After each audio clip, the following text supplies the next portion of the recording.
Film dokumenter Dirty Vote, dokumenter eksplanatori tentang kecurangan pemilu 2024 yang disampaikan oleh 3 ahli hukum tata negara ditanggapi berbeda antara kubu TKN Prabowo Gibran dengan kubu TPN Ganjar Mahfud.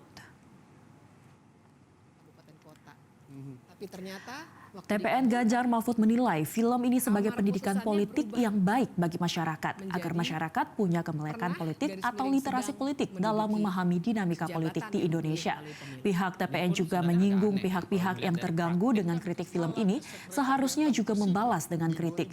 Sementara dari pihak TKN Prabowo Gibran menyebut film Dirty Vote berisi fitnah dan mempertanyakan kebenaran yang terjadi.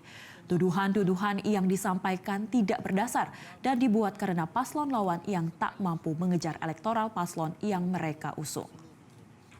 Kita bisa lihat sebaran wilayahnya. Pada dasarnya kalau kita lihat gimana? Kalau kita concern dengan misalnya politisasi bansos, film ini juga menjelaskan itu.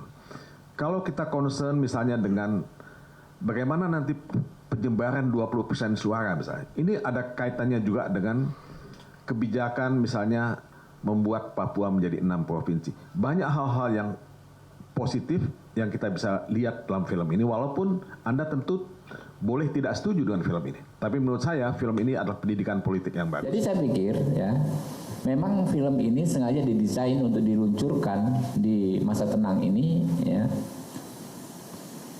Ya, karena cara-cara yang fair untuk bertarung secara elektoral sudah tidak mampu lagi mereka lakukan.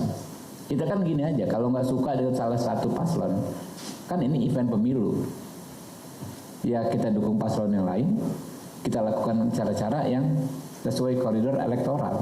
Jelajahi cara baru mendapatkan informasi. Download Metro TV Extend sekarang.